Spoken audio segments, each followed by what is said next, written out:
Where do we go from here, now that all of the children are growing up? And how do we spend our lives if there's no one to lend us a hand? As an APS in-home caseworker, we investigate allegations of abuse, neglect, and exploitation of the elderly and disabled inside the home. So we go out to the homes of the elderly and disabled, and we ensure their safety while living in the community. Usually an allegation has been made by somebody in the community, and we basically go in and just take a quick snapshot of what's going on in the house to see if the allegations have any merit. A case comes to our central intake line in Austin, the 1-800 number. Once we receive the intake down to our local field office, we route the case out to a worker who's assigned to that area. They immediately start working on the case, making contact with people who are involved with the case. The most common cases we deal with are self-physical neglect cases. Cases where, for some reason, the person is in the home and they're unable to meet their needs, or they just need something to help them out. Then we go out and we try to assist them to the best of our ability to alleviate that situation, whatever it might be. Ensuring the safety of the elderly and disabled in the community can be a variety of things. It's putting services in place, making sure they have all the services that they need to remain safely in their home. Have you heard anything on the food stamp application? They gave us, first started with just $51, now it's $55. Okay. That's more than you were receiving the first time, right? Okay. And you completed the application for housing, right? Yes, ma'am. Okay. And you turned it in? Yes, ma'am. Have you heard anything? No, they said they're gonna take a while before they get it. With APS, you never know what to expect. Today, we're going to see a 50-year-old male who has brain injury, and as a result of that, he's having difficulty managing his own money. He is easily taken advantage of, and therefore people are coming at the beginning of the month and he's loaning them money, leaving himself in a state of neglect. So tell me how y'all are handling the finances right now. Does he still have the card? Yeah, I'm going with him make groceries. Okay. So you're keeping the card. Everything. But he's actually using it when you go somewhere. Yeah, Okay. we spend together. All right. Well, then I'll touch base with the doctor and the home health, and then I'll give you a call. Okay. Okay. It won't be till the beginning of next week because I'm going to be out making visits today. So I'll be able to sit down on Monday and make the phone calls. When I first started this job, going to a residence that I had never been to before was very nerve-wracking. I would sit in my car for possibly 10 minutes convincing myself to just go knock on the door because the unknown was intimidating and made me nervous. Over time, I've learned that you just have to be prepared and expect the unexpected and just go in with an open mind, and I think that's all you can do. And I think that for a lot of the people who are in the field, their biggest fear is knocking on their door at times. You're walking into environments by yourself at times. You don't have a gun, you don't have a badge, you don't always have backup and support right there beside you, and you're knocking on the door of a stranger's home. You will run into hazardous and or risky situations. For example, dogs. They could be little dogs or big dogs. And they bite, dogs bite, so that can be an issue. Sometimes you can run into hostile family members. I've had several hoarding cases, and they're probably the most difficult cases to work. The people don't want you in their home. They're embarrassed by their homes. They just don't want you there. They don't want your assistance, and they have this really strong attachment to their personal belongings that are in their home. They need the assistance, but they don't think they need the assistance, so they're very, very difficult cases to work. I had one lady who her house was so filled with maps and newspapers, and she was sleeping outside on her back porch. And so we went in and we cleaned her home. We placed her in an assisted living facility while we were cleaning her home, and she allowed us to do that. But 6 months later, the home was back to what it had been before we had cleaned it.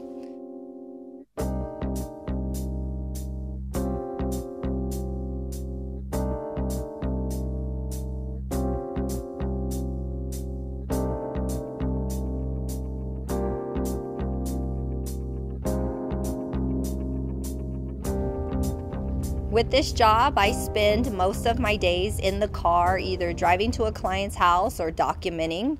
Most of my meals are eaten either in the car, in the parking lot, while I'm documenting. So with this job, you definitely need a reliable transportation. It's not something you could take the bus to. Some of the areas we work don't have, bus routes. The bus doesn't go out that far. This is definitely not a 9-to-5 job. Even if you shut down your computer at 5 o'clock, you're still thinking about the clients, what you have to do tomorrow morning, where you ended your day, what you didn't get to finish. And then there's also those days that there's some emergency going on with the client and you're working till 6, 7 o'clock. I've done emergency removals where I've had to stay with the client at the hospital till 1 in the morning. Sometimes you're on call and you have to work some weekends. And so with the amount of intakes and clients they have coming in, with the workload they currently have and the time that they're allowed to complete it in, it gets demanding. It does affect family life because you can't plan things when you're on call. If you have vacation scheduled, sometimes you're able to switch with your coworkers depending on what's going on. But usually, if you're on call, you have to be on call. You have to be willing to change your plans at any moment, especially, first thing in the morning, you see what cases came in overnight, you map it out, you're like, okay, I'm going to get these, this done. And then within 2 hours, that could be different. This is a very stressful job. You ultimately are holding other people's lives in your hands some days in making the decision, should they remain in the community? Should they be placed in a facility? Can you put enough services in place for them to remain safely in the community? And not only that, but you don't just have one client, you have 35 clients. And so ensuring all of their safety at the same time can be very, very stressful. I care very much about my clients, and so I find myself being emotionally attached sometimes. So that can cause even more stress because then you're worried about what's going to happen to them or how you're going to resolve the situation. And it is hard to shut that off at 5 o'clock when you're supposed to be done for the day. I think at any given time, you have those cases that really weigh heavy on you and that you feel like you tried everything you possibly could and you still, the outcome, wasn't what you wanted, or the client just refused assistance. And it's hard. You carry that with you. You do. You have a sense of you failed the client. Even though you know in your heart that you tried everything possible. I have a case that sticks in my mind. A gentleman in his early 70s living on a house that had been in his family since the early 1900s. They had discovered oil and uranium. His wife had passed away. He lived on the property with his son, who was IDD, and his caretaker. Now, the reason this case sticks in my head is that the conditions of the home and the property were probably the worst I've ever seen. Just horrible. The house had not been cleaned since probably the mid-80s. He finally agreed to go to the hospital, and I followed the ambulance back to the hospital, and he wanted ice cream, and I went and got him some ice cream. I just remember how grateful he was, how persistent I was. He ended up passing away. But it's just one of those things where, I don't know what it is. I knew he needed the help. And I knew that his son, through no fault of his own, and he was just so used to being stubborn and running people off, and I would not let him run me off.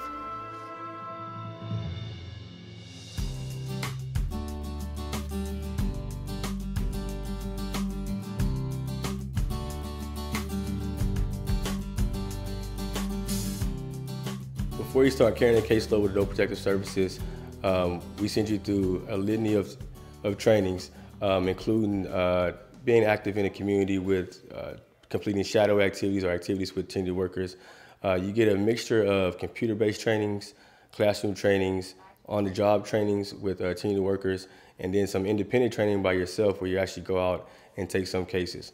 But throughout that process, you always have the support of the more tenured staff, your field training staff, your supervisors, and your peers. That team support is vital, especially as a new employee.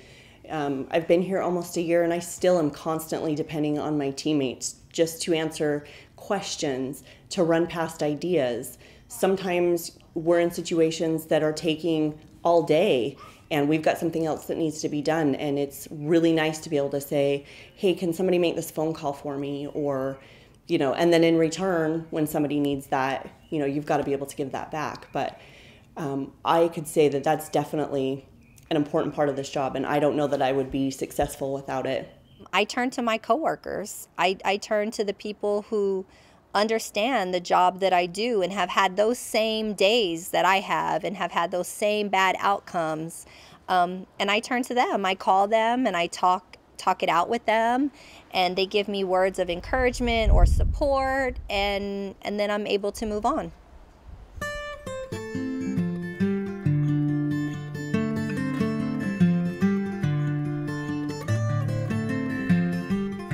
No, this job is not just for anybody. You have to be compassionate, you have to be flexible, you have to be amenable to change. Things can change in a heartbeat, and you have to be ready to go at any given moment.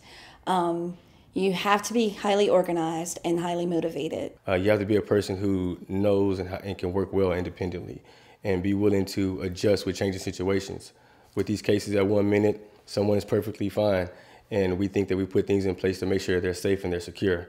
And then the next moment, things might not fall through, and you have to be able to adjust with that.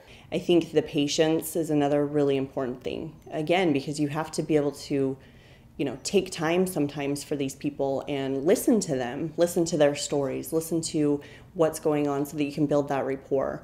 I definitely think it's important that you know, again, are able to handle the stress, but also have that open heart, because that really, you know, helps you to be successful. You have to be able to remain kind of on an even keel with your emotions and your thoughts. You can't be a person who goes with the ups and downs, because there's a lot of ups and downs. To me, this goes back to being able to, being personable, and that sense of being able to go up to a total stranger's door, knock on the door and say hello and somehow get yourself inside. If the idea of going by yourself scares you, then it's probably not a good fit. This job is right for me because I like to meet people. I like to help people. I like the freedom to schedule my day the way I'd like to. I like actually being involved with making sure that somebody's safe and protected. I think for me, it is that overall sense of satisfaction when you can make a difference, when you've changed somebody's life, when you've got them out of that predicament that maybe they've been in for a very long time because they don't have that support or nobody knew it was going on. Just that acknowledgement that I can see that smile when I go to visit them that last time, or, you know, the recognition that they know that we have helped them, that wipes away, you know, all the negativity and the frustration and the long hours, because you really feel like I have made a difference. I have changed someone's life. And for me, that's what keeps me going and keeps me, you know, driving and doing all the cases and doing what we need to. I guess I can't say it enough that, you know, it can't be just a paycheck. You have to want to help the elderly and disabled. And you have to know that every day is going to be a challenge, and some days more challenging than others, and you learn as you go. But at the end, the job is very rewarding when you make a difference in somebody's life or you help them.